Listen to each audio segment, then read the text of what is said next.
The scent of my grandmother's house was a permanent fixture in my memory.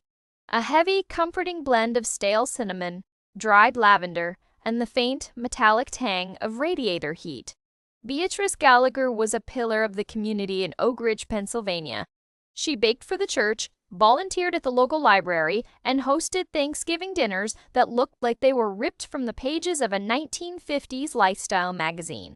When she passed away peacefully in her sleep at the age of 89, the entire town mourned. But mourning is a luxury you can only afford until the practicalities of death set in. 2 weeks after the funeral, the family gathered at her sprawling Victorian home on Maple Street to begin the grueling process of clearing it out. There was my mother, Sarah, my Aunt Margaret, who had lived just 3 blocks away and visited Bea daily, my Uncle Thomas, who had flown in from Chicago, and my cousin David. "I can't believe she kept all these National Geographics," Uncle Thomas muttered, wiping a streak of dust from his forehead as he hauled another cardboard box into the hallway. "She was a child of the Depression, Tommy," Aunt Margaret said softly, her eyes red-rimmed. "They never threw anything away. I was assigned the kitchen and the adjoining walk-in pantry.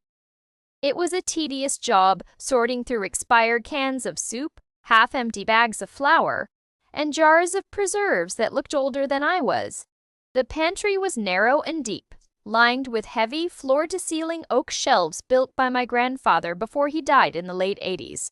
As I reached the very back, trying to pry a stubbornly stuck jar of pickled beets from the bottom shelf, my foot caught the edge of the linoleum floor. It was peeling back. I knelt to press it down, but the floorboard beneath it felt completely loose. I set the jar aside and tugged at the wood. It lifted easily, revealing a small, recessed iron track. Frowning, I looked at the heavy oak shelving unit blocking the back wall. I grabbed the vertical support beam of the shelf and, purely out of curiosity, gave it a firm pull to the left. With a low, grinding groan that sent a shiver down my spine, the entire back wall of the pantry slid open. I stood frozen, the harsh fluorescent light of the kitchen spilling into a dark, windowless space that shouldn't have existed. It was a small room, maybe 6 by 8 feet, wedged into the dead space between the kitchen and the old servant staircase. I fumbled along the wall and found a pole chain. A single bare bulb flickered to life, casting harsh yellow shadows. This was no dusty storage closet. It was a meticulously kept sanctuary. In the center sat a green velvet armchair, its seat worn smooth.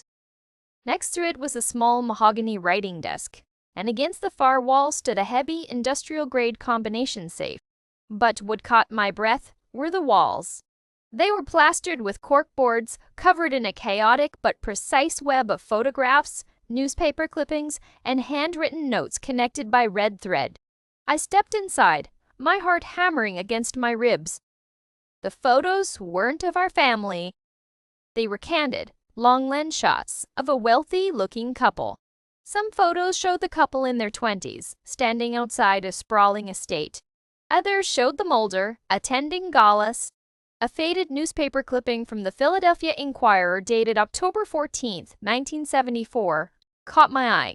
Tragedy at the Whitaker Estate, Lindefont du Crèche, feared lost on Delaware River current. Authorities call off the search for 6-month-old Abigail Whitaker, daughter of local shipping magnate Richard Whitaker and his wife Eleanor. I traced the headline with a trembling finger. Why did my sweet pie-baking grandmother have a shrine dedicated to a 50-year-old tragedy involving a wealthy Philadelphia family? I turned my attention to the mahogany desk. The top drawer was unlocked. Inside sat a stack of leather-bound ledgers and a heavy brass ring holding a single, small key. I grabbed the key and moved to the massive steel safe. To my surprise, the dial combination was completely bypassed. The secondary key lock was the only thing securing it. I slid the brass key in, turned it, and the heavy door unlatched with a heavy thud. Inside the safe were stacks of neatly banded $100 bills, easily $50,000 in cash. But the money meant nothing compared to the manila envelope stacked beside it. I pulled out the first envelope. It was heavy, sealed with a brittle piece of tape. Inside was a stack of letters and a birth certificate. I unfolded the stiff parchment. It was a birth certificate for Abigail Rose Whittaker, born April 2nd, 1974. Father, Richard Whittaker. Mother, Eleanor Whittaker. Attached to the back of the birth certificate with a rusted paperclip was a second document. A forged birth certificate. It bore the exact same date of birth, April 2nd, 1974, but the name was different. Margaret Gallagher. Father, unknown. Mother, Beatrice Gallagher. The air in the tiny room suddenly felt too thick to breathe. Aunt Margaret. My sweet, fiercely loyal Aunt Margaret, who had spent her entire life idolizing the woman she called her mother. Margaret wasn't Beatrice's daughter. She was Abigail Whittaker. My hand shaking violently, I opened the leather ledgers from the desk. They were diaries. They were accounting books. November 1974. Received $25,000 from R.W. Relocation and silence. August 1982. Received $50,000 from R.W. House mortgage paid in full. Margaret starts private school. March 1995. Received $100,000 from R.W. Thomas's law school tuition. Silence maintained. The letters in the safe told the rest of the horrifying story. They were correspondences between my grandmother, Beatrice, and Richard Whittaker. Beatrice hadn't kidnapped the child. It was much, much worse. Eleanor Whittaker, the mother, had suffered a severe mental break and attempted to drown her infant daughter in the river. Richard Whittaker, desperate to protect his wife from an asylum and his family name from a society-ending scandal, had pulled strings. He hired Beatrice, who was working as a junior nurse at the private psychiatric clinic where Eleanor was briefly held, to take the baby. They faked the drowning. Richard handed his daughter over to a stranger to protect his empire. But Beatrice wasn't just a willing savior. She was an opportunist. For 48 years, my grandmother had systematically blackmailed Richard Whittaker. Every time our family needed money for Uncle Thomas's law degree, for my mother's failed boutique business in the late 90s, for the very house we were standing in, Beatrice squeezed the Whittakers. Our family's comfortable, middle-class existence was entirely funded by extortion and a stolen identity. I don't remember walking out of the pantry. I only remember the sudden blinding brightness of the living room and the sound of my own voice, ragged and high-pitched, calling for everyone to come in. They gathered around the coffee table, holding trash bags and dust rags, annoyed by the interruption. "Leora, what is it?" my mother asked, wiping her hands on her jeans. "We still have the entire attic to do." I dropped the leather ledger, the forged birth certificate, and the newspaper clipping onto the glass coffee table. The thud echoed in the quiet room. "Grandma wasn't who we thought she was," I said. My voice broke. Uncle Thomas, ever the practical lawyer, picked up the ledger first. He adjusted his glasses, scanning the first page. I watched his face go from mild irritation to utter confusion and finally to an ashen, bloodless gray. "Where did you get this?" Thomas demanded, his voice dropping an octave. "There's a hidden room in the pantry," I whispered. I turned to Aunt Margaret. She was looking at the old newspaper clipping, her brow furrowed. "Tragedy at the Whittaker estate," Margaret read aloud. She looked up at me, offering a nervous, uncomprehending smile. "Leora, what is this? Did Mom follow true crime?" "Margaret," I said, choking on the words. "Look at the baby's birth date in the article. April 2nd, 1974, she read. She froze. That's my birthday. Read the letters, Tommy." I pushed the manila envelope toward my uncle. Thomas pulled out the letters with shaking hands. He read the first one. A desperate plea from Richard Whittaker, dated 1985, begging Beatrice to stop demanding money, stating he had already paid over $100,000 for her silence regarding Abigail. "This is a forgery," Thomas stammered, dropping the paper as if it burned him. "This is some kind of sick joke. Mom wouldn't. She was a church elder, for God's sake. She blackmailed him, Uncle Thomas," I yelled, the shock giving way to a sudden, violent anger at the woman we had just buried. "Your law school? Paid for by Richard Whittaker. Mom's business? Whittaker money.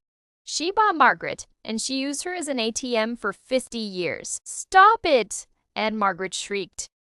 It was a visceral, guttural sound that tore through the room. She snatched the forged birth certificate from the table, staring at the staples, the mismatched ink, the glaring lie of her existence. My mother, Sarah, collapsed onto the sofa, her hands covering her mouth, a silent, hyperventilating panic taking over. Cousin David just stood in the corner, staring at the floor, completely paralyzed. "My whole life," Margaret whispered, the paper trembling in her hands. "Every time I asked about my dad, she told me he was a good man who died young. She told me I was her miracle baby." Margaret looked up, her eyes wide, wild, and completely hollowed out. "She wasn't my mother. She was my warden, Uncle Thomas." Operating purely on shock and a lawyer's instinct for self-preservation, suddenly grabbed the ledger and the letters, bundling them into his chest. "We destroy this," he said, his voice terrifyingly calm. "Right now, we take it to the backyard and we burn it. If this gets out, we are ruined.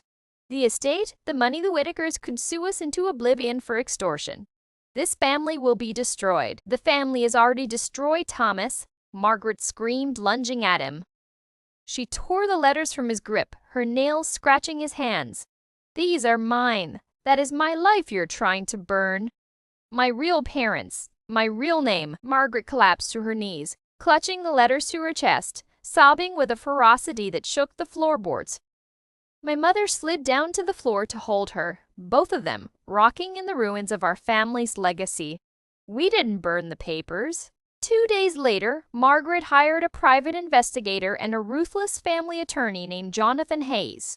The truth came out with the speed and devastation of a hurricane. The Whitaker family was still prominent in Philadelphia. Richard Whitaker had passed away in 2012, but his wife, Eleanor, the mother who had suffered the breakdown, was still alive, residing in a high-end assisted living facility. When the DNA test confirmed the truth, it made national headlines. It wasn't just a family scandal, it was a sensational true crime story.